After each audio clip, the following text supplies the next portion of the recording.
Hi, everyone, and welcome. I am Colin Hanks with the Oracle Applications Users Group. Welcome, everyone, to this session of OAUG e-learning, the modern business close. Consolidate your financials with Oracle's FCCS. Before we get started, I'd like to go over a couple housekeeping items. You will be on mute throughout this presentation. If you'd like to ask a question, please type it into the questions box in your control panel at any time. Once the presentation has concluded, I will read the questions back so the presenters can respond. Just a reminder, we are recording this session. It will be available on the OAUG website within 24 hours. Now I'd like to introduce your presenters, Tom Simkis with Creoal Consulting and RJ Linehan with Innovus Partners. How are you both today? Doing well, thanks, Colin. How about yourself? Doing great. It's all yours. Oh, very good. So this is Tom Simkis speaking. Thanks everyone for joining. We do appreciate it. This is our second series of 3 on the modern business close. So we'll go through a brief introduction, talk about the series, what we're doing. We'll talk very little bit about ourselves and our companies. We do want to focus mostly on the content today. We'll talk a little bit about consolidation challenges, things that both RJ and I see in our daily lives, helping our clients, whether using cloud or on-premise applications. And then we'll try to educate everyone on why the financial consolidation and close solution is a really good solution for your company to begin automating your consolidation and reporting process. And then finally, we'll have an FCCS demo. And the use case we're going to be going through is really consolidation of a single currency company. The demo environment does have multi-currency in there, and we'll certainly speak to that. But this use case really focuses on those folks that have multiple disparate systems and do need consolidation requirements, but they're all single currency based, whether that's euros, Canadian dollars, or of course US dollars. So as I said earlier, this is session 2 of 3. Our first session was given on June 24th. That is available on the OAUG website. This is session 2 of 3. We're talking about consolidation with Oracle FCCS. And our third session is scheduled on August 28th. Consolidation and close for multinational organizations. I will let you folks know that we are leading up to an in-person session that will be given more than likely in the month of September, where folks will be able to come out and get some hands-on training on these products given by Innovus and Creoal Consulting. More details about that later. All right, so a little bit about the speakers. RJ, you want to give a brief background? Thanks, Tom. Yes, welcome everyone. Thank you for taking the time today to meet with us and talk about FCCS. Personally, I have been working in the Hyperion space for over 20 years, 17 plus as a consultant. I am a managing partner of Innovus Partners, and I have personally been involved in over 50 EPM and BI projects. Innovus Partners is a certified gold partner, and we have a focus on making sure that our clients are successful with their investment in their Oracle products. We have an approach which we call the case method, where we look towards configuring, adopting, supporting, and extending the services that we are implementing for our customers. All you, Tom. Okay, thanks, RJ. So this is Tom Simkis. I'm the Director of Cloud Solutions for Creoal Consulting. I've been doing Oracle for about 22 years. I started out as an end user on EBS 10.7, moved all the way up to 12.2.6, the latest release.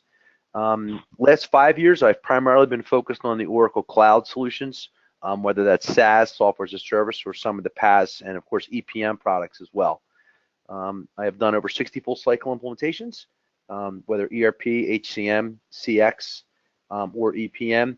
I'm an EBS R12 certified specialist, and I have 2 cloud certifications, General Ledger and Accounts Payable.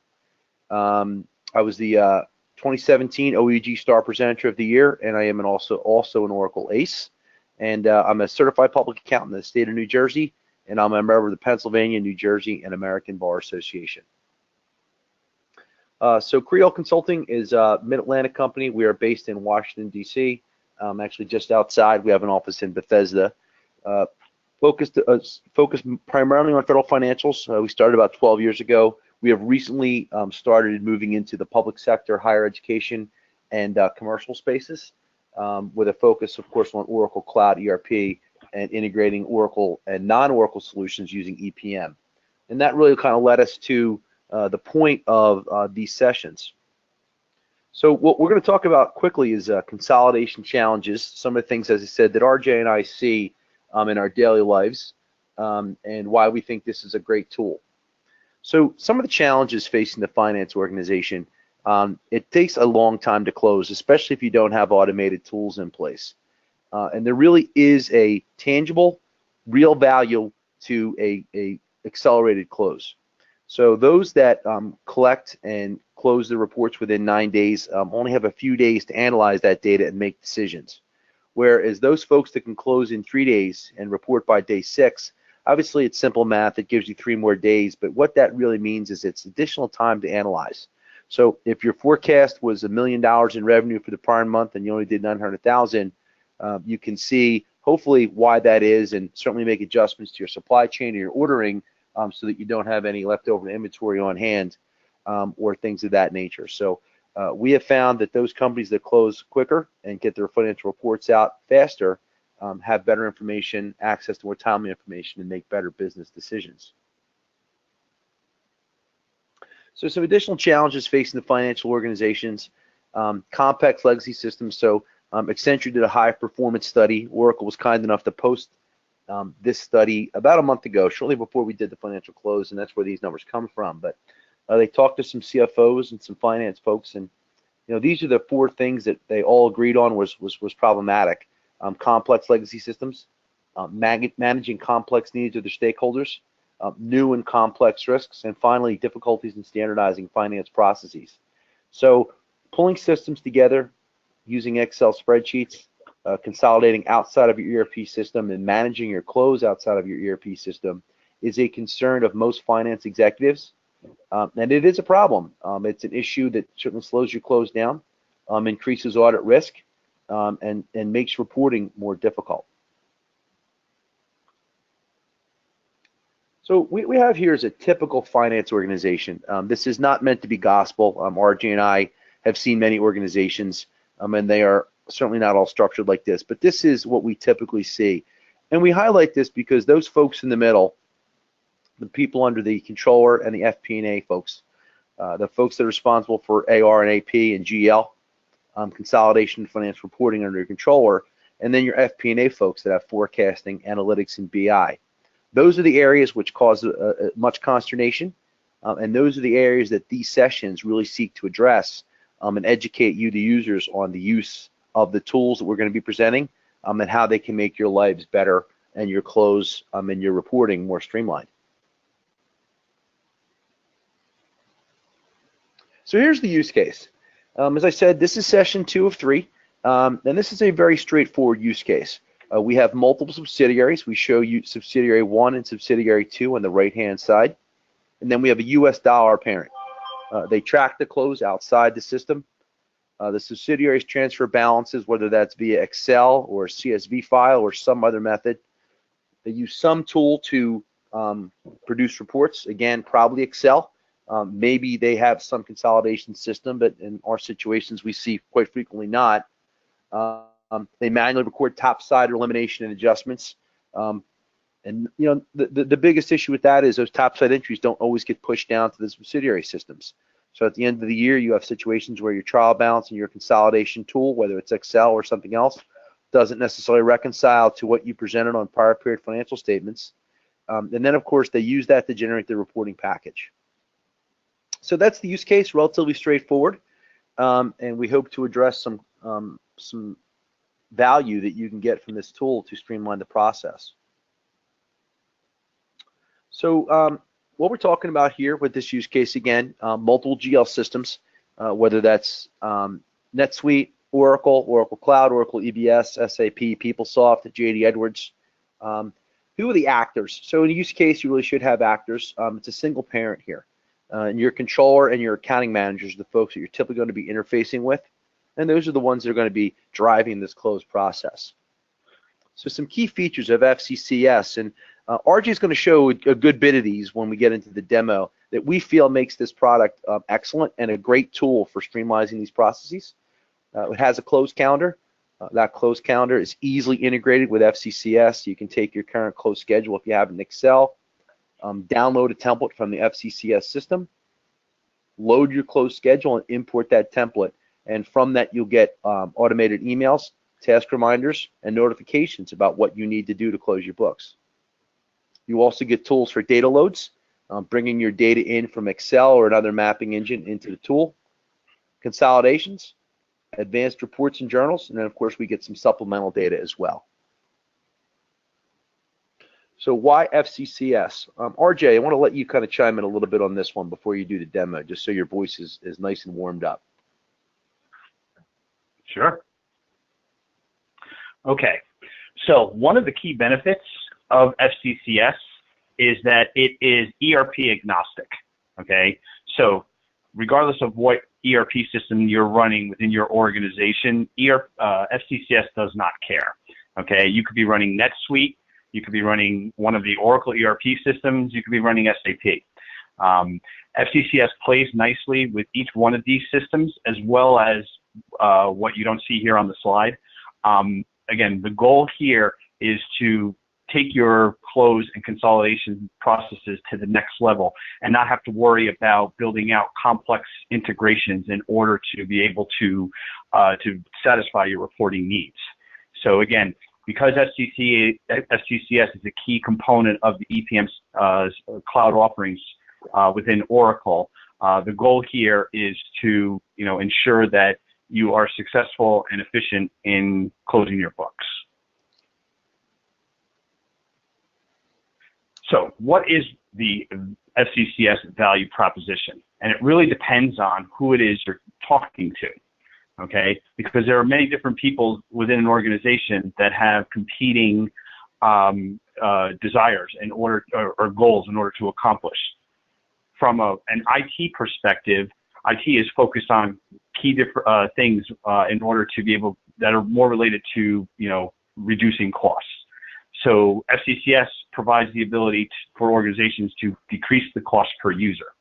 It also eliminates, because it is a SaaS offering, the need for hardware upgrades. Okay, so gone are those days where you need to invest significantly in hardware in order to stand up an on-premise solution in order to satisfy your close and consolidation requirements. You also, because FCCS is a SaaS offering, Oracle pushes out the software upgrades, and it's seamless to the customer. Okay, those continuous upgrades happen on a periodic basis. Okay, and again, the intention here is to ensure that you are completely up to date on the latest and greatest features that are available within FCCS. I'm also going to talk a little bit more about the functionality within FCCS as it pertains to or compares to the on-prem version, which is Hyperion Financial Management. It also gives you the ability to access new and application enhancements. Okay, Oracle is spending a lot of money, time, and effort to ensure that FCCS remains the Cadillac of the close and consolidation space, and those application enhancements become available to the customer on an ongoing basis. FCCS is also simplified and self-serve. So if you think about it, it's a tool that was designed by business users for business users. There's a limitation in the IT interaction that is required in order to stand up and maintain FCCS. Again, this is what IT organizations are looking for. They're looking for those self-serve solutions so that the business users can do their job and not have to constantly be interacting with IT. There's also a significant reduction in administration, especially when it comes to those organizations that are currently closing their books or running consolidations in the Excel world. And then finally, you have a much more painless integration when leveraging the cloud platform. Okay, as I mentioned earlier, because FCCS plays so nicely with not only Oracle's own ERP solutions, but also third party, okay, you have that, that seamless integration that's necessary in order to run a successful close process. You want to take it back, Okay. Tom? Sure. Thanks, RJ.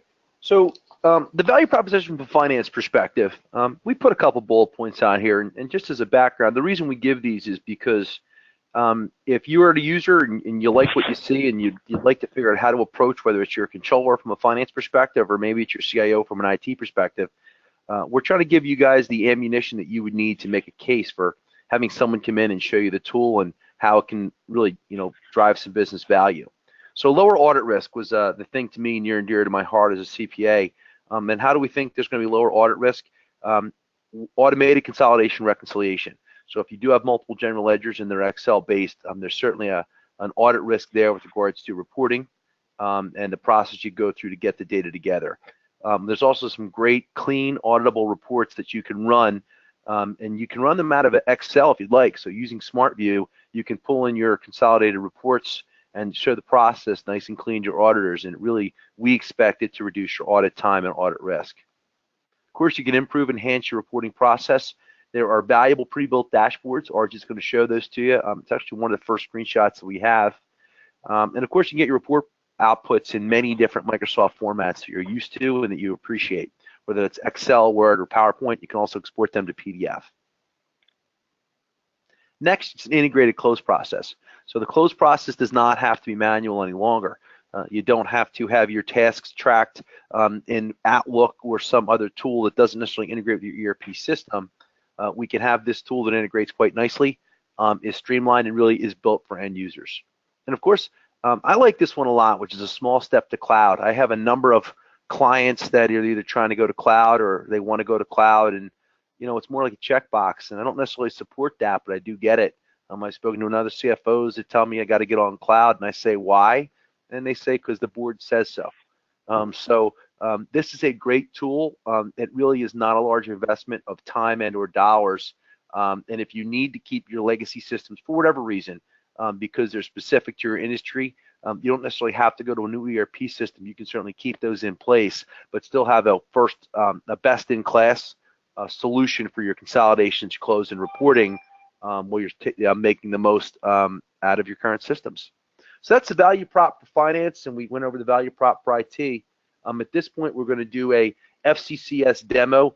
RJ, take it away. Thanks, Tom. Okay, so what we're going to cover today during the demo are three key high-level features of FCCS. Now, let me just preface this conversation with a couple of points regarding this whole webinar series. You can really think of this as like a movie trilogy without any of the special effects. We had a lot of questions from the people who actually attended the last webinar series, and we did a real deep dive into the closed features of FCCS, and people were asking us about reporting and consolidation, and we said, well, if you want that, you've got to come to this webinar series, or this webinar. So, and then the next one we're going to be doing, we're going to extend and look a little bit further at some of the other features like supplemental detail, multi-currency, and a lot more of the advanced features that FCCS offers. So, but for today, what we're going to focus on are the core reporting capabilities that FCCS offers. You have, again, FCCS has a lot of versatile reporting capabilities that are built right in and come right out of the box. I'm going to show you the flexible integration features that are built on proven technology. Again, a lot of people, we call it data management, but the underlying tool is for those of you in the HFM space, is FDM, which is also built on ODI. Again, two proven technologies that have been around for a long time in the Oracle space. Then what we're going to do is look at some of the journal features that are available within FCCS. And again, it's full capabilities to be able to not only record journal entries and adjustments, but also to provide a complete audit trail and control of those features.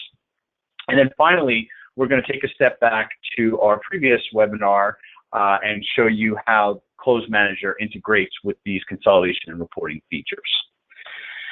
So first off, we're going to look at the reports that is available within FCCS. And with FCCS, you get a lot of cool reporting features.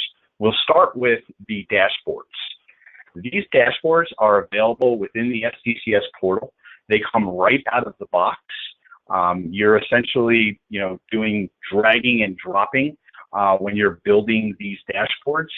And again, the goal here is to get information to senior management, to users, to analysts, to accountants as quickly as possible so they can make better and more informed business decisions and do it much sooner.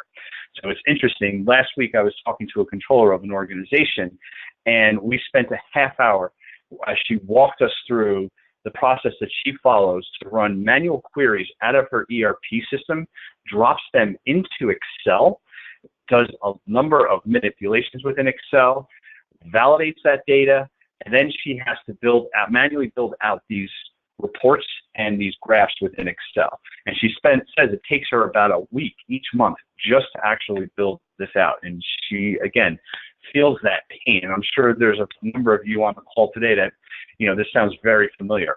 Well, again, FCCS kind of takes all that pain away by allowing you to leverage the dashboarding capabilities that are available. And what we see here is an income dashboard, okay, that displays in the top quadrant of the dashboard key metrics that, again, are very relevant and of interest to accountants or business users who are managing the organization. These, of course, are completely configurable as well. If you are interested in looking at sales, gross profit, but you want to see maybe net profit or different types of metrics within the dashboard because they're relevant to your business, to your job, you can certainly configure the dashboard to display those types of metrics. But the goal here is to show you, to get to the user that information as quickly as possible. You'll also notice, and again, we kind of specifically designed this this demo so that specific numbers or information comes glaring out at you. So as you can see, net income is a glaring negative $123 million.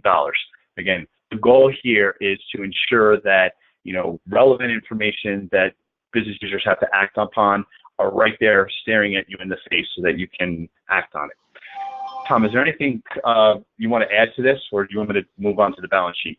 I just want to make sure we got paid before we put this dashboard up for these guys.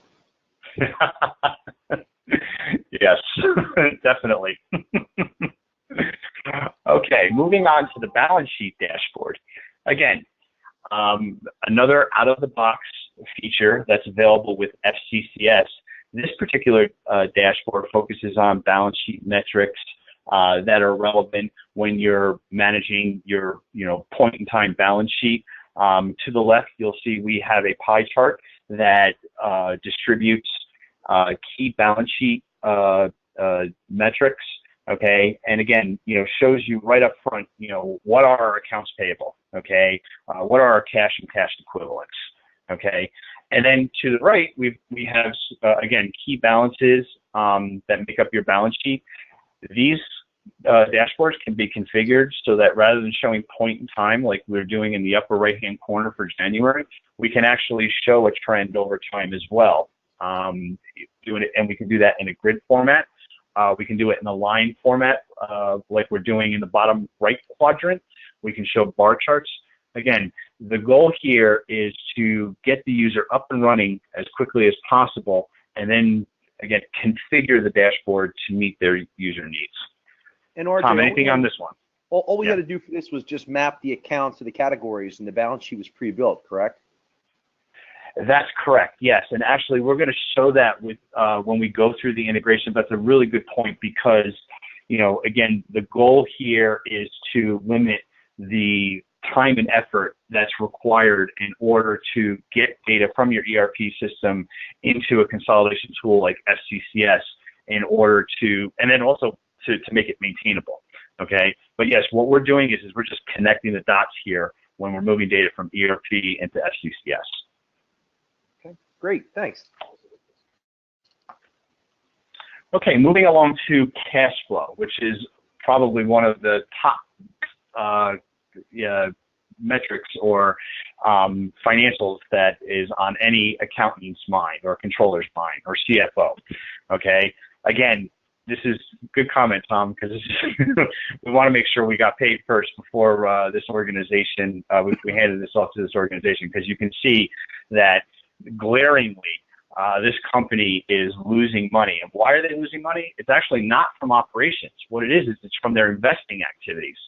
So again, something is going on here that needs to be corrected. These dashboards, as you can see, become very actionable. You know, when you get information as glaring as you're seeing here on this dashboard, it provides the opportunity for users to actually make a decision or throw that up the food chain so that people are aware in order to better run their business. Anything on this, Tom?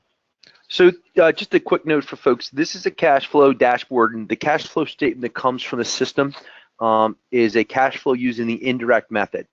So that really just means a net change. So when you see RJ load his balances, one of the dimensions that RJ will have to load is something called a movement column. And so you'll have your starting point, whether that's the beginning of the year or the end of the prior year. He'll load his movement to the current period, and that's really what the indirect cash flow method is. It does come out of the box. You map to the categories, but just to point out, if you use the direct method, not even God could get you a cash flow statement from the system. Yeah, actually, Tom, that's a really good point. What I'll do is I'll make it a point when we go through the integration to call out the movement dimension, because they can actually see a specific example of how we're mapping accounts leveraging the movement dimension in order to be able to build this cash flow statement right out of the box, or make it available once you completed your income statement, your balance sheet. Okay, so now that we've had a taste of the dashboards, let's take a look at production reporting. Now, keep in mind, before I show you the first report, I want you to be aware that the report that you're about to see, and you're going to see it over the course of 4 slides, are actually the exact same report. They're just shown in 4 different tools. And I think this is probably one of the strongest or the biggest strengths that FCCS, as well as the other EPM products, bring to the table.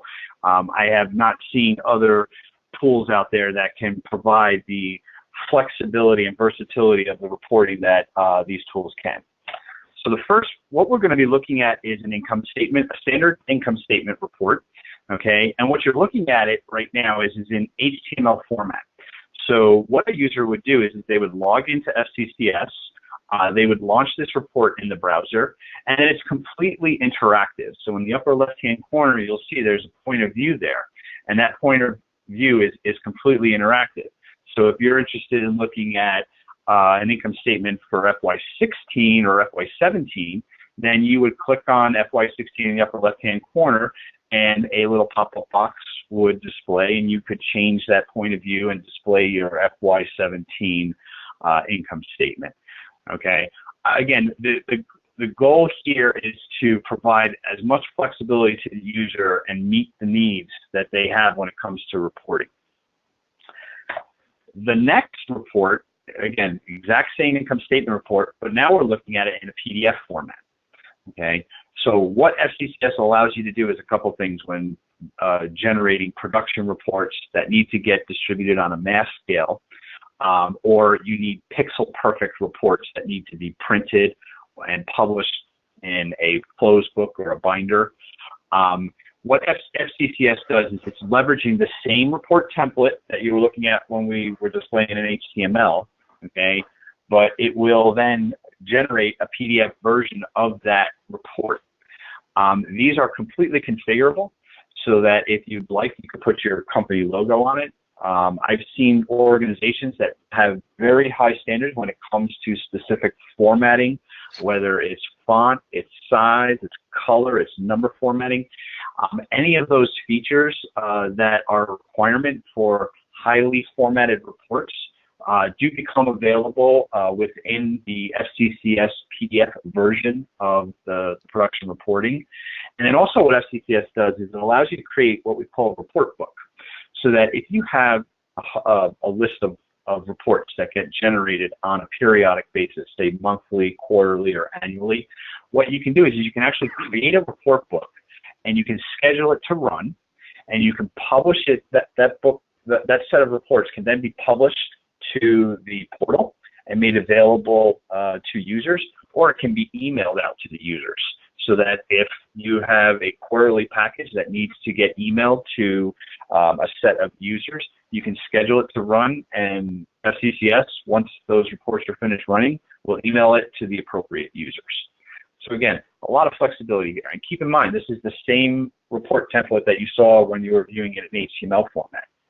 Now let's look at that report format in Excel. In Excel. So again, one of the concerns a lot of people have when talking to them about FCCS or adopting a new tool is that we're going to be taking Excel away from it. And that is not the case with FCCS. What you see here is the exact same report template that you were looking at it in HTML and PDF view, but now it's actually dropped into Excel. It's, again, completely formatted and aligns to the look and feel that you saw in PDF and HTML. And what it does is it allows you to actually create these reports in Excel and distribute them if you'd like, or they can also be retrievable, okay? So in other words, if you actually want to leverage reporting out of Excel and change the point of view, you can actually refresh this report right from Excel, and SmartView will pull that updated data into FCCS. Okay, so and just so you're aware, this is what we call a highly formatted report that is dropped into Excel. We have ad hoc reporting, which I'm going to go through in 2 more slides, again, which gives additional extended flexibility for satisfying your reporting needs. And then finally, we have this exact same report in Microsoft Word. Again, I have not come across tools that can support pulling reports into Microsoft Word and actually providing it in a highly formatted process, making it available so that you can, it's interactive so that you can retrieve on it and update it. And again, so if you think about it, we talked earlier about budget books and publishing binders. Okay, if your binder or budget book is in Microsoft Word, if it's in Excel, and what I don't show here, but the same report is also available in PowerPoint. Again, all 3 of those Microsoft Office tools fully support the integration with FCCS. So, and again, this is all built off of one report template. Okay, so just you build it once, and it's available in all these tools. Yes, Tom. One thing to note here that's, I think, important really for PowerPoint and Word, RJ put the full template in here, but if he wanted to, he could have put components. So why that's important is if you want to do your management reporting deck in PowerPoint and put some verbiage around it and just have certain fields, you can certainly do that. And updating your point of view allows those numbers to automatically update. So great thing about that, if you're putting your story together, whether that's for a 10K, 10Q, or just internal financial reporting, if you have to book a topside journal entry, your story or your deck doesn't entirely have to change. Using SmartView and those tools, you hit refresh, the numbers change, and your deck is automatically updated.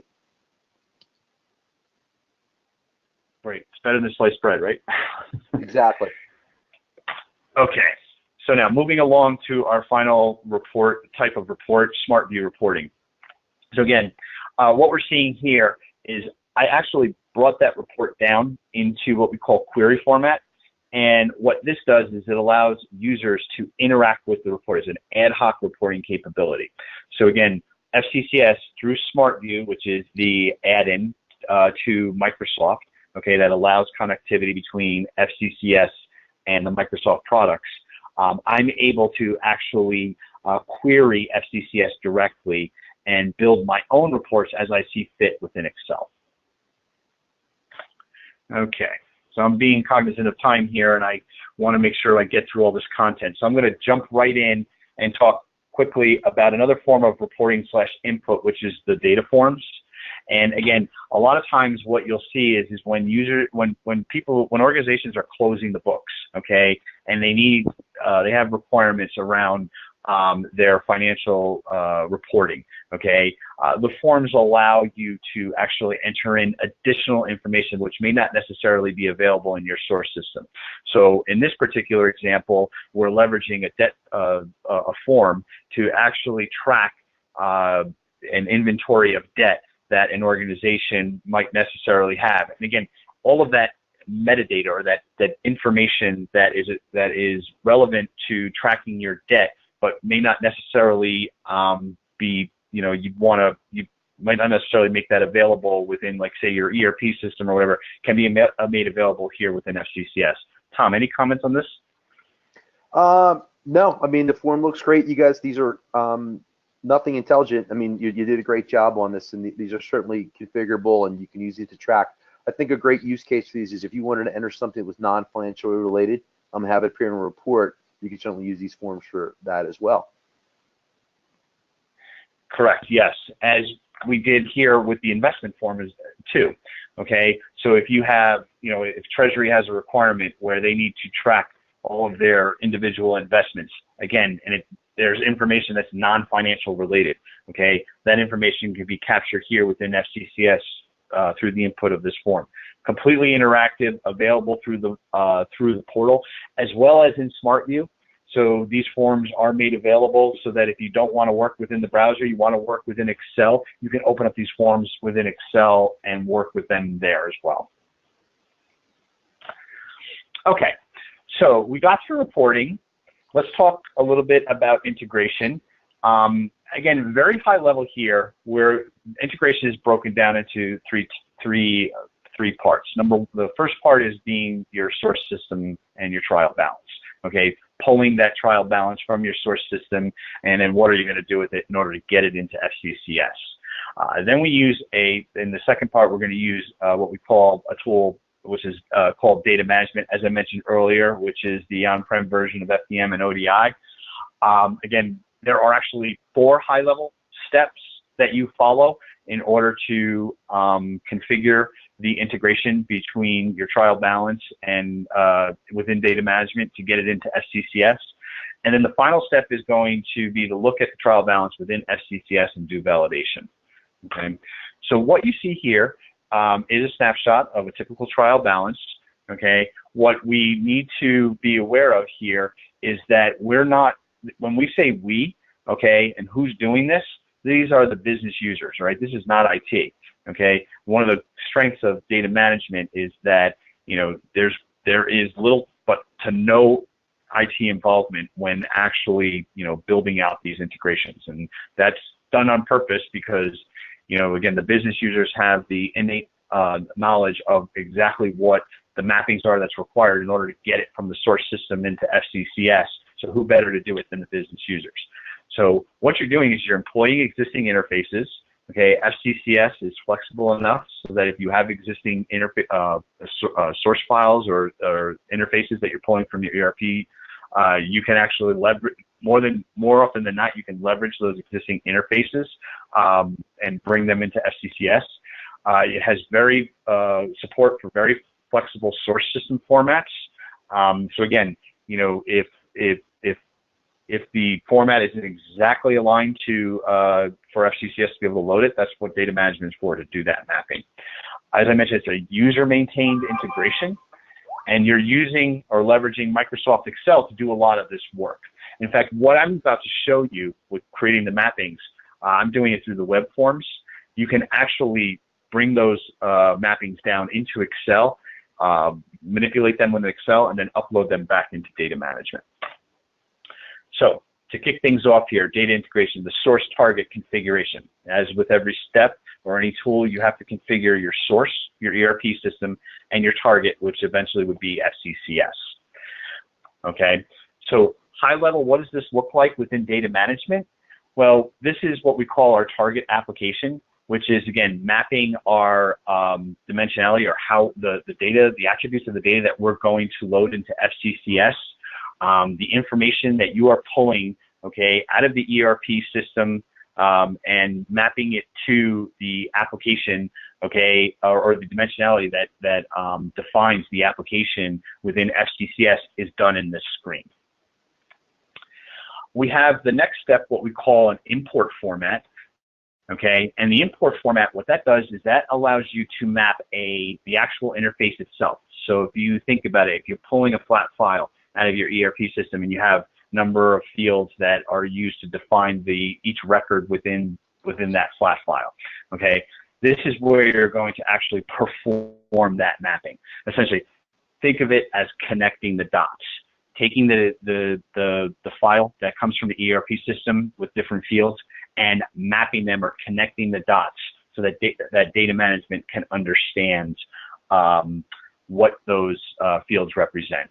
And you'll see in the lower left-hand corner, that's exactly what we're doing. Is the example that we're working with has a file with 5 fields, okay, and those 5 fields are mapped to specific target dimensions within our application, okay. Then what we have is a location, okay. Think of a location as part of your target, okay. Our target is FCCS, but it's a slice of pie, okay. It basically what it represents is it's a slice of pie that you're going to actually import or load to, okay, within FCCS. And what you're telling data management is, I created an import format, and that import format, which tells me what my mappings are, okay, from my file into data management, I want to use a particular import format.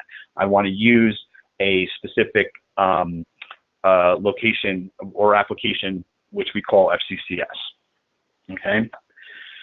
So after we've gone through our location, our mapping of our source and target applications, we're now going to perform the mapping and data load workflows. So to do that, we follow 2 steps, okay? The first is our data load rule, okay? And what the data load rule does is it tells us where our file, the file that we're going to be using, okay, we want to make sure that we're pulling that correct file to load to data management. What we're doing here is we're actually telling us data management, you know, where we're loading from and where we're going to be loading to, okay? And then finally, what we're doing is we create what we call our data load mappings, okay? And we do this for each dimension that's represented within FCCS, okay? And we create what we call our mappings, okay? So what you're seeing here is we are mapping a source value, okay, from the file that we've loaded to a target value within FCCS. So what you're seeing here is any account that starts with 11, we want to map that to an account called cash. Any account that starts with 12, we want to map that to an account called accounts receivable within FCCS. Okay. So again, for each dimension, we're doing that. All right. And what we want to make sure happens is that, you know, we have the flexibility in order to perform these mappings. But again, what's important to note here is that this is being done by the user. Okay. The user has that knowledge of what these mappings should be. And these interfaces are available right to the user through the portal.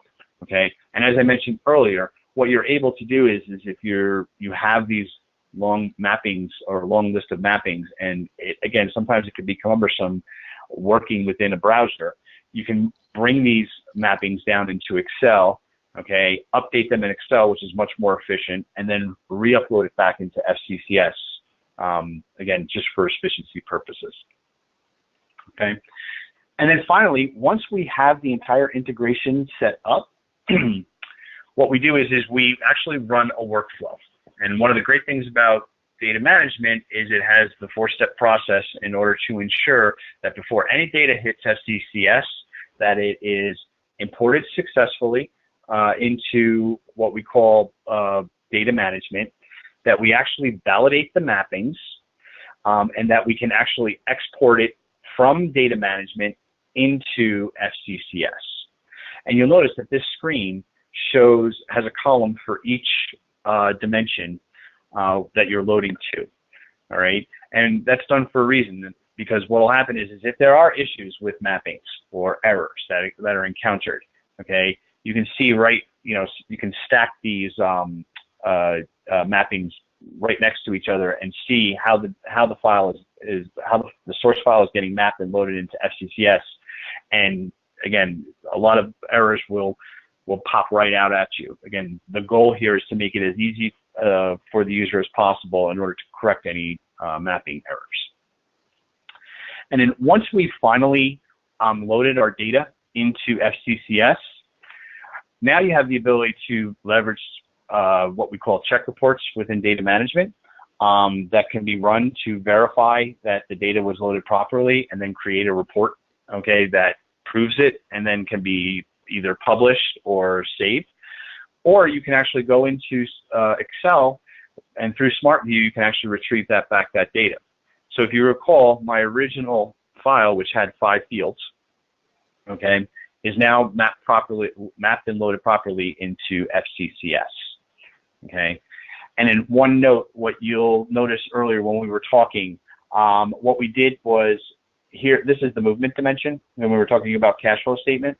All right, and what we did was, let me just jump back there. I think I had that. Bottom left. Yes, it's actually here. Yeah, thank you. You'll notice here, what we're doing is we're actually mapping accounts, okay, based on the value, the account value in the record. We're mapping that to a corresponding member within the movement dimension. So this is exactly how we define the movement in order to build the cash flow statement. Sorry, I missed that one. Okay. So finally, I'm just doing a quick time check here. We've got 11 minutes. Journals. What you see here is an example of how journals can be recorded leveraging FCCS. Tom, maybe you can add some color commentary here. Sure. Two things to note. The first one is the last thing that RJ went through was the check. I think it's probably one of the biggest values of the tool. So you've got a nice clean audit trail. You've got a way to check it and a way to submit a very quick report that you can give to your accounting manager, your auditors if need be, to make sure that your data got in and all of it got loaded properly. What we have here is a very simple intercompany sales adjustment. And this is a topside entry. The great thing about this is this topside entry can automatically be pushed out and loaded to your legacy systems at month end, right? So as part of your close process, we can create a procedure or a task that says record topside adjustments and have this automatically go out to your people. So a real simple journal entry here. We're debiting revenue and we're crediting cash. And the reason we're doing that is reversing your company sale. And what will happen is when we post this based on our mappings, we can have intercompany journal entries post automatically so that our balance sheets are still in balance. A real good feature. There's a lot more functionality around journals, but we didn't want to get into that too much. As RJ said, we will hit journals quite a bit when we do the multinational, multi-consolidation one in August. Go ahead, RJ. Oh, thanks, Tom. Okay. So finally, just to wrap things up with regards to the demo, I just wanted to kind of tie this all back into Close Manager and the close tasks that are available, as well as the reporting. So what we reviewed in our first, or we did the deep dive that we did in our first webinar, as well as what functionality we reviewed here, can all be tied in so that, you know, as you're going through your close process, okay, the dashboarding capabilities, okay, as well as, you know, the ability to better manage your close. That functionality is, again, aligned to the consolidated and reporting functionality that we just reviewed, okay? So, again, the goal here is to leverage both the close functionality that exists within FCCS and leverage the consolidated and reporting capabilities of the tool, okay, in order to ensure that you're not only closing your books efficiently, but you're getting the reporting that you need in order to make those better decisions, okay? So, all right. And then finally, just a refresher, and again, this deck as well as the webinar will be available on the OUG site. So again, these last 3 slides were more to kind of tie back, okay, our reminder of, you know, what the fact that we're building on these each of these webinars. Okay, and that's it for the demo. Thanks, RJ. So as you can see, folks, there was a lot of material to go through. I think RJ did a phenomenal job condensing a huge amount of functionality into a little bit less than an hour. So the next webinar is on consolidation and close for multinationals. That'll be on Monday, August 28th at 1 p.m. Eastern Standard. We have a few minutes for questions if anyone has any. Colin, I'll turn it over to you to moderate and see if we have some questions. Awesome, thanks guys. Yeah, we do have actually a good bit of questions, so I'll probably have to send these to you so you can respond. To start off, when we talk about EBS close, are we able to view the actual period close status in EBS or manage it from FCCS? So the question is, could we actually see the status of periods as they exist in EBS, and could we manage them from the FCCS tool? So RJ, I'm not sure if you can answer that question or if you need a little clarification on that. Yeah, no. Okay, so I don't know the question off the top of my head, but I'm thinking about it theoretically. So if the close status of a period, okay, within EBS, can you actually pull that data over? Like, in other words, is there an attribute that you could pull over that tells us? Yes. Then the answer to the question is yes. Okay, so then the answer to the question is yes. However, I wouldn't call that might be a configuration. That wouldn't be considered out of the box. So again, any type of attribute, okay, that you can think of that's relevant to doing reporting, okay, can be brought into FCCS. So again, that's one of the strengths of the tool, is providing with that flexibility. So the answer to the question is yes, it can be done as long as it can be pulled from the source system, but I would consider that a configuration, not an out of the box. Okay. And then this person's talking about Oracle ERP systems, just to give you a background on their question. Their question is, HFM holds the GL balances, but details of expenses revenue resides in AP and AR. Will these reports drill down to these subledgers? So the short answer is you would use the same drill down functionality as exists in your current ERP system. So when you integrate FCCS with Oracle Cloud ERP or Oracle eBusiness Suite, the way that the mapping would work would be is you would go down to the account balances view, just like you would if you were going from an FSG in either of those applications, and then you would go into the subledgers. So your drill down is always based upon your system. We're not going to bring those AP and AR details into the FCCS tool, but we will be able to drill back using the CCID view. So that is also a configuration. Work would need to be done to enable that, but it certainly is supported. Okay. Do the journals in FCCS get pushed back out to EBS? That's a great question. Typically, no, but it is possible to do it. Okay. So again, it really depends on what is the business need. Okay. If those journals do in fact need to be booked because again it's required in order to completely close the books, then FCCS has the capability to be able to push those journals back. But I have seen instances where most of the journal entries and topside adjustments that are being done in FCCS are, again, specific to FCCS, and because FCCS is SOX compliant and it has the needs in order to satisfy the reporting reports, maintaining those in FCCS is sufficient. Tom, keep me honest here, so I just want to make sure. Yeah. So what our rule of thumb is if it's a journal entry that relates solely to consolidation or eliminations, we would normally not push those back. You would keep those journal entries up in FCCS. But if it's a journal entry that relates to reporting accuracy, for example, if you forgot to book an accrual in one of your subsidiary ledgers, that journal entry would absolutely push back your subsidiary ledger so that it would tie. So that'll be a reversing journal entry that we would have in the FCCS tool, and when it reversed, we would push it down to the subsidiary ledger to keep everything in sync. Okay. Okay. And then how do you do intercompany eliminations? That's done really a couple different ways. Mostly it's done with the mapping. So when you have different company values set up, the tool knows them and then we set up a mapping so that it knows if you book the company 1 and 2, we provide a value to do the intercompany journal entry. As far as the eliminations goes, that's part of the setup process. There's a bunch of different ways you can do it, but we'll typically use a separate company value so that the eliminations are nice and clean, and then the consolidation or adding of the multiple company segments and the elimination company is what generates the elimination in the trial balances. Hey, Tom, I like your answer a lot better than mine, because mine was going to be come to webinar 3. Oh, well, I figured no. We'll actually show that. Just so you know that. Yeah, we actually that's part of that in the 3rd webinar.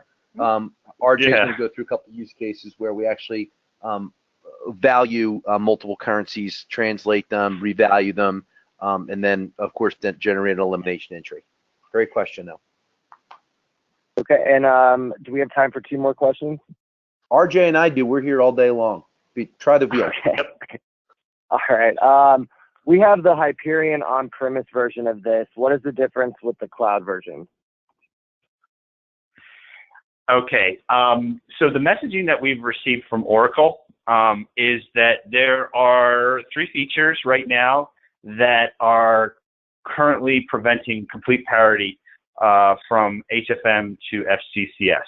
One is the limitation on the number of custom dimensions that FCCS supports. Currently, right now, it's 2.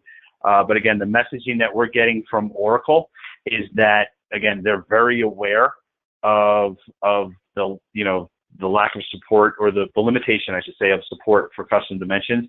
And they're pushing, and the guidance we're getting is that that's going to, more than 2 custom dimensions are going to become available late summer, early fall within FCCS. The other is the support for custom consolidations through rules.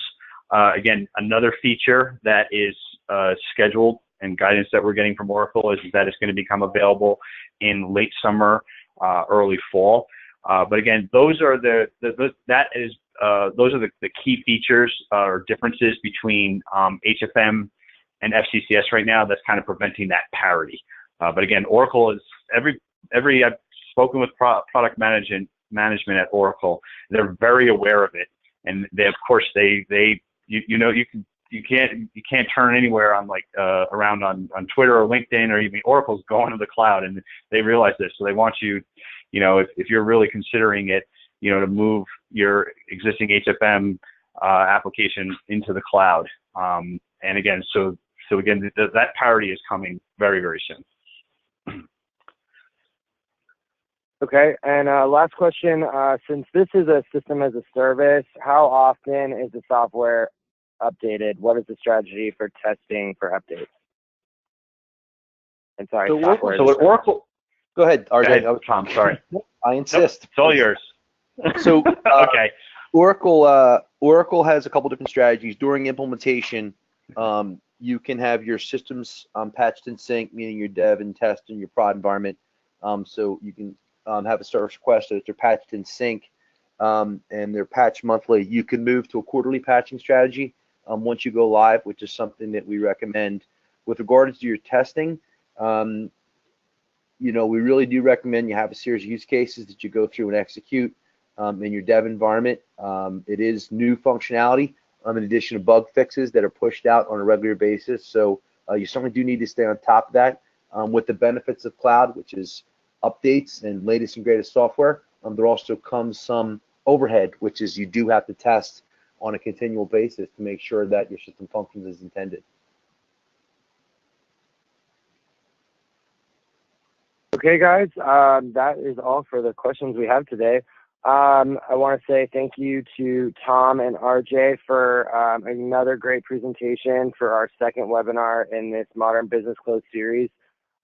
If you have not checked it out yet, please go online to oaug.org for our 3rd series webinar that we'll be sharing with you in August.